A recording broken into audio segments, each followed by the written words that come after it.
21절에서부터 28절까지의 말씀 제가 여러분에게 봉독해 드리겠습니다. 그들은 그 도시에서 복음을 전한 뒤 많은 제자들을 얻게 됐습니다. 그러고 나서 루스드라와 이고니온과 안디옥으로 되돌아가 제자들의 마음을 강하게 하고 늘 믿음에 머물러 있도록 격려해 주었습니다. 또 우리가 하나님 나라에 들어가려면 우리가 마땅히 많은 고난을 겪어야 한다라고 말했습니다. 바울과 바나바는 제자들을 위해 각 교회마다 장로들을 세워 기도하고 금식하며 자신들이 믿는 주께 그들을 부탁했습니다. 그런 뒤에 그들은 비시디아를 통과해 밤빌리아에 들어갔다가 버가에서 말씀을 전하고 아달리아로 내려갔습니다. 그리고 그들은 아달리아에서 배를 타고 안디옥으로 돌아갔습니다. 이 안디옥은 그들이 선교 활동을 위해 자신들을 하나님의 은혜에 헌신했던 곳인데 이제 그 일을 성취한 것입니다. 바울과 바나바는 안디옥에 도착해서 교회의 신자들을 모으고 하나님께서 그들과 함께 행하신 모든 일과 하나님께서 어떻게 이방 사람들에게 믿음의 문을 여셨는지 보고했습니다. 그러고 나서 그들은 제자들과 함께 오랫동안 그곳에 머물렀습니다. 28절 말씀까지 읽었습니다.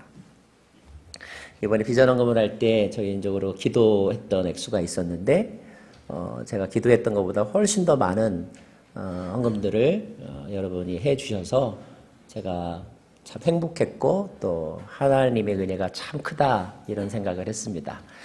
오늘도 하나님은 여러분의 기대보다 넘치도록 은혜 주실 줄로 믿습니다. 기도하겠습니다. 좋으신 하나님 감사드립니다. 오늘도 주님의 은혜를 사모하며 주님께 집중합니다. 오늘 이 자리에 꼭 이 말씀을 들어야 될 사람들을 보내주신 줄로 믿습니다. 성령 충만한 시간이 되게 하여 주옵소서. 예수님 이름으로 기도합니다.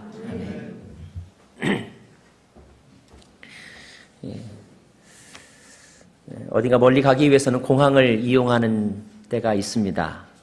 공항은 에어포트, 여러분에게 어떤 의미가 있을까요?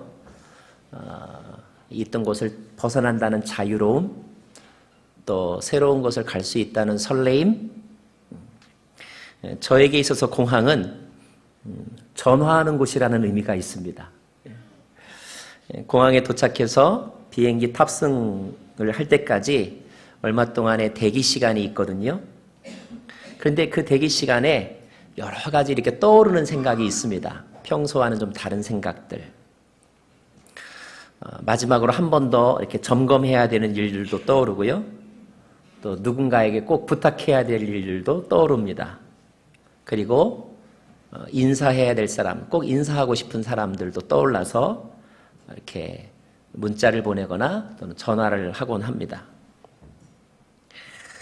이제 가면 한동안 못 본다는 생각 때문인지 또는 언젠가 우리 모두는 이렇게 떠나고 헤어지는 그런 때가 올 것이라는 생각 때문인지 그 대기 시간은 저에게 참 진지한 시간입니다. 그래서 꼭 할 말을 이렇게 정리해 보기도 하지요. 여러분이라면 공항에 있을 때 어떤 말을 생각하고 또 어떤 사람들을 생각하게 될지 궁금합니다.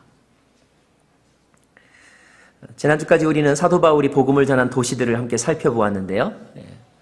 비시디아, 안디옥, 루스드라, 이고니온, 그리고 더베와 같은 그런 지명들이 성경에 나옵니다. 이고니온에서는 돌에 맞아 죽다가 살아나기까지 했습니다. 그리고 그 다음에 간 곳이 더베라고 하는 곳인데 그곳에서 열심히 복음을 전했습니다. 오늘 말씀은 이제 그 더베에서 복음을 전한 바울이 이제 안디옥으로 되돌아가는 그런 결정을 한 이야기, 그리고 그 왔던 길을 되돌아가는 이야기를 우리에게 전해주고 있습니다. 21절 말씀을 같이 살펴보겠습니다. 21절 시작. 그들은 그 도시에서 복음을 전한 뒤 많은 제자들을 얻게 됐습니다. 그러고 나서 루스드라와 이고니온과 안디옥으로 되돌아가서 되돌아갔다는 이야기죠. 자, 왔던 도시를 되돌아가면서 그들이 한 일은 무엇일까? 이제 헤어지면 언제 다시 만날지도 모르기 때문에 의미 있는 시간 그리고 중요한 말들을 서로 나누었을 것입니다. 자, 22절 말씀 같이 읽겠습니다. 시작. 제자들의 마음을 강하게 하고 늘 믿음에 머물러 있도록 격려해 주었다. 예, 바울이 한 것은 먼저 격려해 주는 일이었습니다. 한 번은 청년들에게 이번 할리데이에 무슨 선물을 받고 싶은가 이렇게 질문했더니 감동을 선물 받고 싶습니다. 이렇게 대답을 하더라고요. 이 시대에 우리는 격려받고 싶고 그리고 감동받고 싶어 하는 것 같습니다. 무엇으로 감동을 줄 수 있을까? 그 중에 하나는 따뜻한 한마디 말, 진심이 담긴 한마디 말인 것 같아요. 말에는 힘이 있죠? 말 한마디에 기분이 나아지기도 하고 또 기분이 나빠지기도 합니다. 어떤 말은 그 사람의 인생을 바꿔놓기도 하죠. 특별히 자기가 좋아하는 사람이 한 한마디 말은 더 큰 힘이 있습니다. 학창시절부터 검은 뿔테 안경만을 쓰고 다니던 성실하게 일만 하던 한 직장인이 있었어요. 언제부터인가 그의 직장 근처에 있는 커피숍의 바리스타 아가씨에게 마음을 빼앗겼습니다. 그래서 자주 갔고 안 마셔도 되는 커피를 자주 시켜서 먹었어요. 어느 날 이렇게 안경을 닦기 위해서 잠시 벗었는데 그 모습을 보고 그 바리스타 아가씨가 이렇게 말한 거예요. 어머, 안경 벗은 모습이 훨씬 멋있어요. 그냥 립 서비스로 한 말인데 그 말에 기분이 너무 좋았어요. 가슴이 뛰었어요. 그날로 병원에 가서 몇천 불 내고 라식 수술을 받았다는 그런 얘기입니다. 이게 말의 힘이기도 하죠. 격려의 힘이기도 합니다. 비전도 말로 선포합니다. 상담이나 충고도 말로 하죠. 사도 바울은 어떤 말을 그들에게 했을까? 오늘 보면 두 가지 메시지가 있습니다. 하나는 마음을 강하게 했다라는 말이 있고 그리고 늘 믿음에 머무르라는 말을 했습니다. 사도 바울은 이것이 가장 중요한 것이라고 생각했던 것 같아요. 그렇습니다. 우리도 살아봤지만 세상 사는 것이 그렇게 쉽지 않습니다. 이민생활 쉽지 않습니다. 마음을 단단히 먹지 않으면 넘어지고 포기하고 싶을 때가 많습니다. 그리스도인으로 사는 것도 그렇습니다. 신앙생활하는 것도 마찬가지입니다. 그래서 바울은 그들의 마음을 강하게 해주기를 원했던 것이죠. 저는 저에게 나오는 새 가족들 또 우리 새신자들에게 이렇게 말하고 싶습니다. 신앙생활 시작하신 거 정말 축하합니다. 그런데 마음 단단히 먹으십시오. 강하게 먹으십시오. 제대로 신앙생활 하려면 그거 쉽지 않습니다. 자, 어떤 사람이 강한 사람일까? 힘이 센 사람? 돈이 많은 사람? 아닙니다. 믿음이 있는 사람이 강한 사람입니다. 흔들리지 않는 믿음을 가진 사람이 가장 강한 사람입니다. 믿음은 삶의 기초가 됩니다. 믿음이 없으면 관계가 무너집니다. 믿음이 없으면 인생도 무너집니다. 거짓에 대한 믿음, 이것을 우리는 오해라고 말하죠. 네, 오해. 거짓에 대한 믿음, 이것은 인생을 불행하게 만듭니다. 서로 헤어지게도 만듭니다. 그러므로 진리에 대한 믿음을 갖는 것이 중요합니다. 무엇이 진리인가? 무엇이 팩트인가? 예수님이 진리라고 성경은 말씀하고 있습니다. 그러므로 예수님 안에 머무르는 것이 중요하다는 거예요. 예수님이 말씀하셨죠? 나는 포도나무요 너희는 가지라. 너희가 내 안에 있고 내가 너희 안에 있으면 그 사람은 많은 열매를 맺을 것이다. 그 말은 굳이 어떤 노력을 하지 않아도 내 안에 머무르기만 해도 너는 열매를 맺을 것이다. 주님을 믿는 것이 그만큼 중요하다는 거예요. 요즘의 세상은 예수 믿는 사람들을 격려하는 것이 아니라 오히려 비난하고 있습니다. 우리를 예수님에 대한 믿음에서 떨어지게 만들고 세상의 종이 되게 하려는 것이죠. 그래서 저는 더욱더 여러분을 격려하고 싶습니다. 믿음을 잃지 말라고 격려하고 싶습니다. 어떤 성도님한테 물었습니다. 이제까지 살면서 가장 잘했다고 생각하는, 자신의 인생 가운데 가장 탁월한 선택을 했다고 생각하는 것이 무엇입니까? 라고 물었더니 우리 교회 성도님 한 분이 그렇게 대답하시더라고요. 예수 믿기로 한 거요. 여러분, 예수님 믿기로 한 것은 정말 잘한 일입니다. 그리고 그 믿음이 흔들리지 않기를 바랍니다. 옆에 사람에게 격려하겠습니다. 예수 믿기 정말 잘하셨어요. 한 번 더 인사하겠습니다. 계속 잘 믿으세요. 이렇게 말하시기. 계속 잘 믿으시기 바랍니다. 그런 찬양 있죠. 세상은 들리고 사람들은 변하여도 나는 주를 섬기리. 주님의 사랑은 영원히 변하지 않네. 나는 주를 신뢰해. 오직 믿음으로 내가 살리라. 오직 믿음으로 내가 살리라.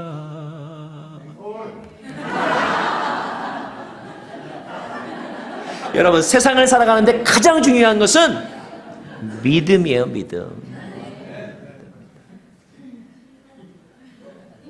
세상은 들리고 사람들. 자, 두 번째, 바울은 그들에게 가르쳐 줍니다. 그들이 착각하기 쉬운 것, 그들이 오해할 수 있는 것 가르쳐 줍니다. 자신의 경험을 통해 얻은 교훈입니다. 하나님으로부터 깨달은 교훈입니다. 자, 그것이 무엇일까? 우리 22절 말씀 그 다음 절 읽겠습니다. 그 다음 절, 또부터 또. 자, 우리가 시작. 우리가 하나님 나라에 들어가려면 우리가 마땅히 많은 고난을 겪어야 한다라고 말했습니다. 우린 전도할 때마다 말합니다. 예수 믿고 복 받으세요. 예수 믿으면 복 받습니다. 자, 그렇다면 복 받는다는 말이 무엇일까? 사람들은 이것을 잘못 이해하고 그리고 정확하게 설명하고 있지 않습니다. 그래서 사람들은 자기가 생각하는 복의 개념으로 그 단어를 이해합니다. 자기가 생각하는 복이 뭡니까? 오복, 장수의 복, 이빨 잘 나는 복, 이런 복, 건강의 복, 부자가 된다는 말, 또 모든 일이 잘 된다는 말로, 그런 말로 복을 이해합니다. 물론 그런 복도 포함합니다. 하지만 예수를 믿어서 누리는 복은 그 이상이라는 거예요. 성경에 의하면. 자, 그 복은 무엇이냐? 그것은 하나님과 화해하고 하나님과 동행하는 것이 복이라는 것입니다. 기억해야 할 것은 그 하나님과의 동행이 이 세상에서는 힘들 수도 있다는 거예요. 그것 때문에 고난과 박해를 받기도 한다는 것입니다. 초기 기독교 시대가 특히 그러했고, 지금의 북한 땅에서 그런 일이 일어나고 있고, 지금의 이집트나 이라크 땅에서도 그런 일이 일어나고 있습니다. 우리는 어떻게 하면 힘든 일을 줄일 수 있을까? 어떻게 하면 고난당하지 않고 불편하지 않고 그 일을 할 수 있을까? 이런 고민을 합니다. 하지만 오늘 바울은 이렇게 말합니다. 우리가 하나님 나라에 들어가려면 우리가 마땅히 많은 고난을 겪어야 한다. 제가 좀 다른 말로 표현할까요? 우리가 하나님 나라에 들어가려면 많은 불편을 겪어야 한다. 불편을 겪는 것은 필수 조건이다. 그렇다고 여러분, 이 말씀이 고난을 당하는 것이 구원의 조건이다, 이렇게 이해하지 말기를 바랍니다. 그런 뜻은 아닙니다.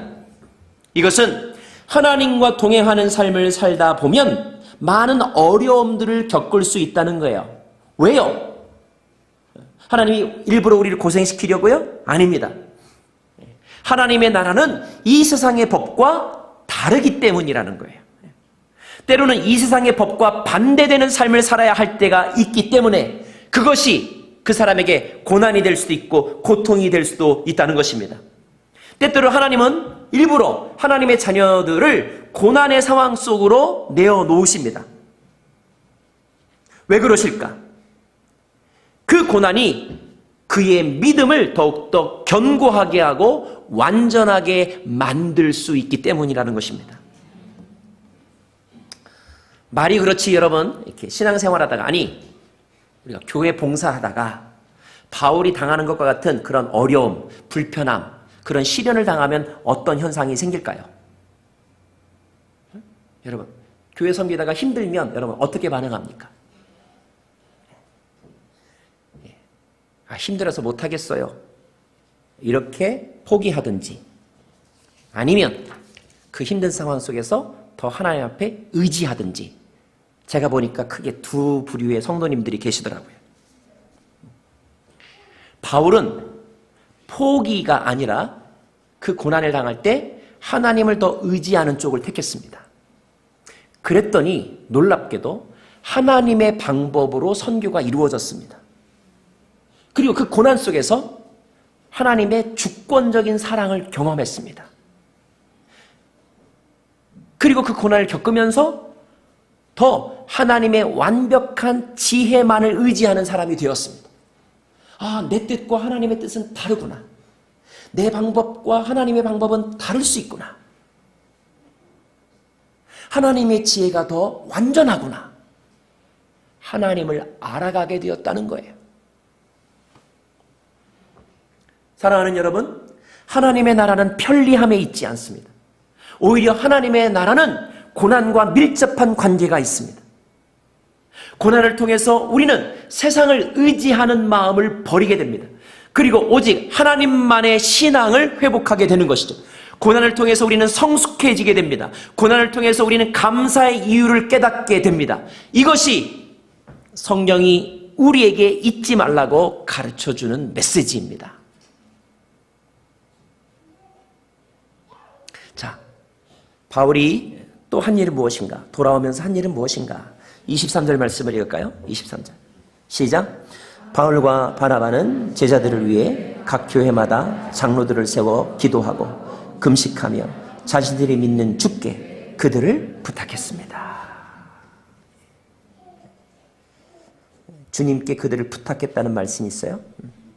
바울은 교회를 섬길 그 리더십들을 세웠습니다. 그리고 기도하고 금식하고 주님께 그들을 부탁했다. 어떤 사람들을 지도자로 세웠을까? 우리는 지난 사도행전에서 세 가지 덕목을 기억해낼 수 있습니다. 한번 따라해 보실까요? 믿음, 성령, 지혜. 믿음, 성령, 지혜라는 단어가 7 집사를 뽑을 때 나온 표현들입니다. 자, 믿음의 사람들. 믿음의 사람들은요, 늘 한결같은 모습을 보입니다. 시험이 오거나 유혹이 와도 늘 같은 자세를 잃지 않습니다. 비가 오나 눈이 오나 언제나 그 자리를 지킵니다. 믿음의 사람입니다. 성령의 사람들, 열정과 헌신으로 주를 섬깁니다. 그 헌신이 때로는 바람 같기도 합니다. 그 헌신이 때로는 불 같기도 합니다. 두려움이 없습니다. 지혜의 사람들은 싸우지 않고 평화롭게 일을 합니다. 사람들과의 관계를 원만하게 합니다. 조용하지만 효과적으로 봉사합니다. 바울은 그러한 사람들을 찾아서 이고니온 교회, 루스드라 교회, 비시디아 안디옥 교회 지도자로 세웠습니다. 예수님께서 부활 후에 베드로에게 나타나셔서 뭐라고 말씀하셨습니까? 내 양을 먹이라. 우리가 해야 될 가장 중요한 일은 사람들에게 복음을 전하고 그 사람들을 영적으로 돌보는 일입니다. 자, 그 일을 하려면 무엇이 필요할까? 우리 오늘 이 세 가지를 놓고 기도했으면 좋겠어요. 믿음을 주십시오. 성령 충만함을 주십시오. 지혜를 주십시오. 저는 우리 교회에 그런 사람들이 더욱더 많아져서, 그런 지도자들이 더욱더 많아져서 1:1 제자 양육을 할 때에, 순모임을 할 때에, 팀 사역을 할 때에, 연령별 모임을 할 때에 그 모든 일들이 아름답게 이루어지기를 간절히 바랍니다. 자, 그 다음에 말씀이 24절부터인데요. 제가 읽어드리겠습니다. 그런 뒤에 그들은 비시디아를 통해 밤빌리아에 들어갔다가 버가에서 말씀을 전하고 아달리아로 내려갔습니다. 그리고 그들은 아달리아에서 배를 타고 안디옥으로 돌아갔습니다. 이 안디옥은 그들이 선교 활동을 위해 자신들을 하나님의 은혜에 헌신했던 곳인데 이제 그 일을 성취한 것입니다. 밑줄 칠 단어가 있는데 하나님의 은혜에 헌신했다라는 표현, 그리고 그 일을 성취했다는 표현에 밑줄 치시기 바랍니다. 우리 한번 지도를 보실까요? 지도를 보시면 마치 어떤 사람은 저거를 이렇게 국자와 같다 그러더라고요. 국자처럼 이렇게 갔다가 다시 되돌아오는 그런 여정입니다. 자, 성경에 안디옥이 두 군데가 나오는데 처음에 떠났던 안디옥을 시리아 안디옥이라고 말하고 전도 여행 중에 들렸던 안디옥을 비시디아 안디옥이라고 말합니다. 자, 그들이 안디옥 교회로 돌아온 이유는 안디옥 교회가 그들을 파송했기 때문입니다. 자, 이 말은 무슨 뜻이냐 하면 그들은 교회의 대표 자격으로 또는 교회의 심부름꾼으로 안디옥 교회가 그들에게 맡긴 미션을 수행했다는 뜻입니다. 두 사람을 파송한 후에 안디옥 교회는 어떻게 했을까요? 아마도 그 두 사람을 위해서 기도했을 거예요. 자, 우리가 사역을 할 때 잊지 말아야 할 것은 여러분을 세운 분, 여러분에게 그러한 일을 맡긴 분이 예수님이며 바로 교회라는 사실을 잊지 말아야 합니다. 우린 다 교회의 심부름꾼으로 그 일을 하는 거예요. 자, 오늘 말씀에 그들이 하나님의 은혜에 헌신했다 이런 표현이 나옵니다. 하나님의 은혜에 헌신했다라는 말은 선교사로 간 그 두 사람도 하나님을 생각하며 하나님의 은혜를 생각하며 선교사로 갔다는 뜻입니다. 순종했다는 뜻이에요. 모든 사역자들, 모든 봉사자들은 교회를 위해서 사역을 해야 되고 교회의 덕을 세우는 사역을 해야 합니다. 교회가 정한 권한과 교회가 맡긴 사명을 잊지 말아야 합니다. 또 한 가지, 오늘 이 두 사람의 본문에 이제 그 일을 성취했다는 말이 나옵니다. 성취했다는 말은 완수했다는 뜻입니다. 오늘 설교 제목처럼 사명을 완수했다. 성경에 예수님께서 제자들을 사랑하시되 끝까지 사랑하셨다 이런 표현이 나옵니다. 또 빌립보서에 보면 죽기까지 복종하셨다 이런 말이 나옵니다. 무슨 말입니까? 사명을 잊지 않고 끝까지 충성하고 끝까지 최선을 다했다는 뜻입니다. 서울역 앞에서 홈리스를 위한 공동체를 섬기던 어떤 목사님이 쓴 책에 나오는 문장을 여러분에게 소개합니다. 우리 생명의 삶에도 나오는데 이렇게 되어 있더라고요. 사역자는 보람으로 일하는 것이 아니라 사명으로 일하는 것이다. 한번 같이 해보실까요? 사역자는 보람으로 일하는 것이 아니다. 사명으로 일하는 것이다. 저는 그 문장을 보고 한참을 묵상했습니다. 주님의 일은 우리의 기분과 환경에 따라서 하다가 그만두는 일이 아니라는 뜻입니다. 사람들의 반응이 좋으면 하고 사람들의 반응이 나쁘면 그만둘 수 있는 것이 아니라는 거예요. 왜냐하면 사역은 주님으로부터 죄사함의 은혜를 받은 사람에게 주님이 주신 사명이기 때문입니다. 주님이 주신 사명이기 때문에. 그래서 오늘 주님의 은혜에 헌신했다는 말이 나오는 거예요. 보람이 있느냐 없느냐, 사람들이 인정하느냐 하지 않느냐는 2차적인 것, 3차적인 것입니다. 우리는 사람 때문이 아니라 주님이 맡겨주셨기 때문에 그 일을 하는 것입니다. 한 번 더 같이 하겠습니다. 보람으로 하지 말고 사명감으로 봉사하자.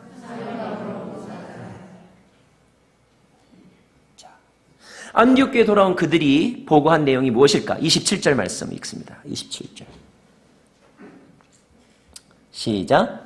바울과 바나바는 안디옥에 도착해서 교회 신자들을 모으고 하나님께서 그들과 함께 행하신 모든 일과 하나님께서 어떻게 이방 사람들에게 믿음의 문을 여셨는지 보고했습니다. 보고의 주된 내용은 하나님께서 그들에게 행하신 일에 대한 것이었어요. 아마 키프로스 섬의 총독이 예수님을 믿게 된 일, 그 섬에 바예수라고 하는 사람이 바울의 말을 듣고 눈이 멀게 된 일, 루스드라에서 안진뱅이가 일어나게 된 일, 이고니온에서 돌에 맞아 죽을 뻔했던 일들, 이런 일들을 다 이야기했을 거예요. 아마 사람들은 시간 가는 줄 모르고 그 이야기를 들었을 것입니다. 그런데 여러분, 한 가지 분명한 것이 있어요. 그것은 무엇이냐면 바울과 바나바는 그 일들을 이야기하면서 자신을 자랑하지 않고 주님을 자랑했다는 것입니다. 하나님께 영광을 올려드렸다는 거예요. 그래서 이것이 바로 사역자의 또 하나의 자세인 것입니다. 두 가지 정리할까요? 첫째, 사역자는 보람이 아니라 사명감으로 봉사한다는 것이고, 둘째, 사역자는 자기가 아니라 주님을 자랑한다는 것입니다.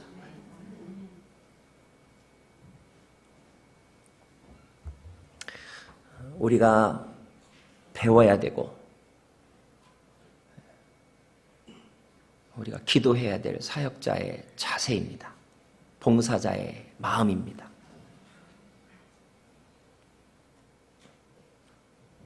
자, 그리고 28절 보니까 그러고 나서 그들은 제자들과 함께 오랫동안 거기에 머물렀다라고 되어 있습니다. 저는 여기서 이제 근원적인 질문 하나를 더 던져봅니다. 바울은 왜 이렇게 힘든 사역을 했던 것일까? 학자들은 이때 바울과 바나바가 1차 전도여행 하는데 걸린 시간을 약 2년 정도로 보고 있습니다. 그리고 이때 이동한 거리를 약 1400마일 정도로 보고 있습니다. 바울이 1차 전도여행을 다녔던 그 지역은 그 후에 어떻게 되었을까? 그리고 2000년이 지난 지금은 어떻게 되었을까? 안타깝게도 2000년이 지난 지금 그곳을 가보면 거기에는 크리스찬이 아니라 무슬림들이 살고 있습니다. 안타깝게도 거기에는 바울의 기념교회, 유적지는 있을 뿐 사람들이 모이는, 현재 모이는 그런 교회는 없습니다. 그러면 바울의 수고는 헛된 것일까? 이런 질문은 바울에게만 던질 수 있는 질문이 아닙니다. 우리 교회를 포함한 많은 교회들이 많은 예산과 시간을 들여서 아울리치를 다녀옵니다. 어떤 지역에 가서 교회 건물을 짓기도 하고 학교나 병원을 짓기도 하고 또 헌금을 모아서 장학금으로 보내주기도 합니다. 그런데 대부분의 사람들은 한번 다녀오고 난 후에 얼마 지나지 않아서 다 잊어버립니다. 다시 가지 않는 경우들도 많습니다. 또 그때 거기에 세워놨던 어떤 교회 건물, 교회당 건물이 지금도 있는가 확인하지 않는 사람들도 많고 또 실제로 존재하지 않는 경우들도 더러 있습니다. 자, 그렇다면 그때 봉사와 그때 헌신은 그것으로 끝난 것인가? 돈과 시간만 쏟아부은 것인가? 그런 일은 왜 하나? 이게 우리의 마음속에 있는 고민 중에 하나입니다. 또 어떤 일을 봉사를 열심히 하고 나서 뜻하지 않는 침체에 빠져드는 사람이 갖는 고민입니다. 이렇게 해서 뭐 하나? 이렇게 해서 뭐 하나? 여러분에게 한 가지 영상을 함께 보여드리고 싶습니다.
number of years ago, in a Baptist church in Crystal Palace in southern London, the Sunday morning service was closing, and a stranger stood up at the back, raised his hand, he said, "Excuse me, Pastor, can I share a little testimony?" The pastor looked at his watch, he said, "You've got 3 minutes." And this man proceeded.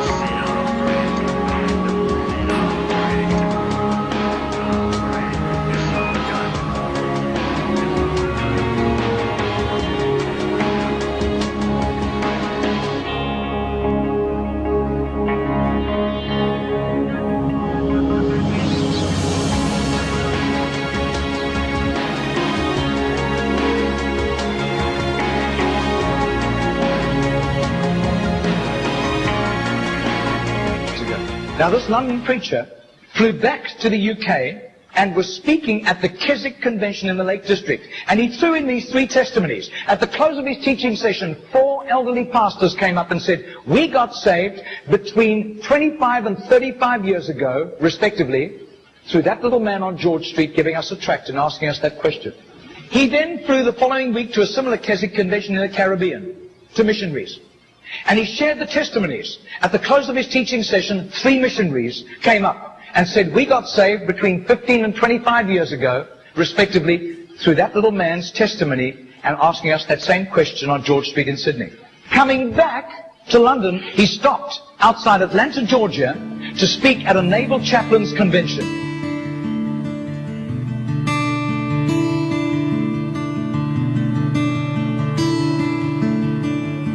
6 months later, flew to do a convention for 5,000 Indian missionaries in a remote corner of northeastern India. And at the end, the Indian missionary in charge, a humble little man, took him home to his humble little home for a simple meal. And he said, "How did you, as a Hindu, come to Christ?" He said, "One bout of diplomatic service took me to Sydney.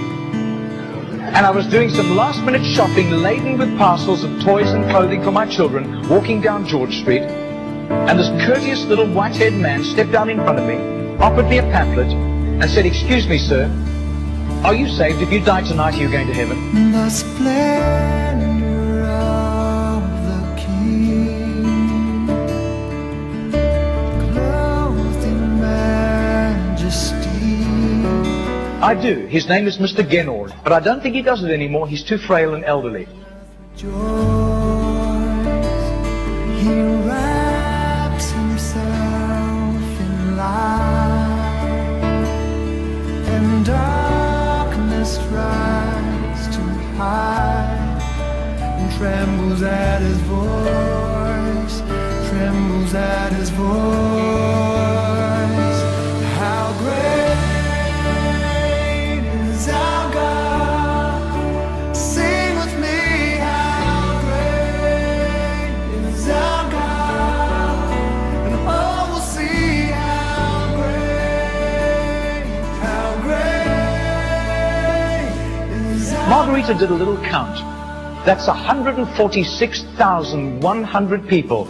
That simple little nobody except a little group of Baptists in southern Sydney knew about Mr. Genord. But I'll tell you, his name was famous in heaven.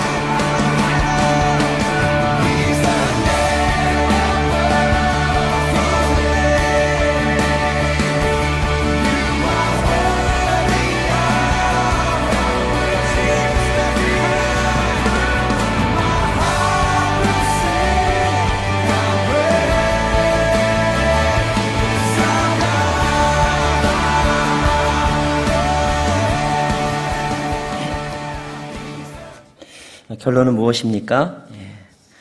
주님 안에서 행한 우리의 수고는 결코 헛되지 않다는 것입니다. 왜냐하면 그 일은 그 사람이 한 것이 아니라 하나님이 하신 일이기 때문입니다. 바울의 수고가 헛되지 않았던 2가지 확실한 증거를 드릴까요?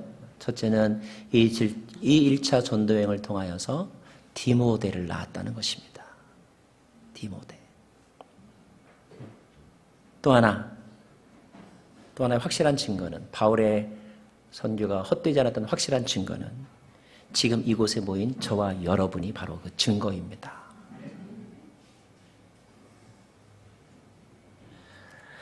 우리가 하는 전도, 우리가 하는 봉사, 어쩌면 그날 마치 땜빵인 것처럼 느껴질 때가 많습니다.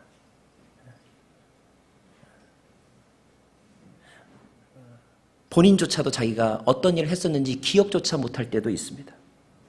하지만 그때 전한 말씀, 그때 뿌린 씨앗은 그냥 무의미하게 사라지지 않았습니다. 그 중에 어떤 사람이 우리를 기억할 것이고, 그 중에 어떤 사람이 우리가 전한 말씀을 기억할 것입니다. 그리고 어떤 사람의 마음 가운데 작은 변화가 일어났을 것이고, 그 변화는 그것으로 끝나지 않고 다른 사람의 인생에도 영향을 미쳤을 것입니다. 이것이 하나님의 나라가 퍼져가는 원리인 것이죠. 무엇보다도 가장 큰 1차 전도여행의 열매는 그 순종을 통해 바울 자신의 믿음이 성장했다는 것입니다. 우리도 그런 순종을 통하여서 우리 자신의 믿음이 자라나고 하나님의 나라를 경험하게 될 것입니다. 이제 우리가 할 일은 그 믿음을 지켜가는 거예요. 그 믿음 안에 계속 머무르는 것입니다. 모든 것은 하나님께서 하십니다. 하나님의 은혜가 우리에게 감동을 주고 하나님의 은혜가 우리에게 사명을 줍니다. 그 하나님과 더불어 우리에게 주신 사명을 성취하는 저와 여러분 되기를 간절히 바랍니다. 기도하겠습니다.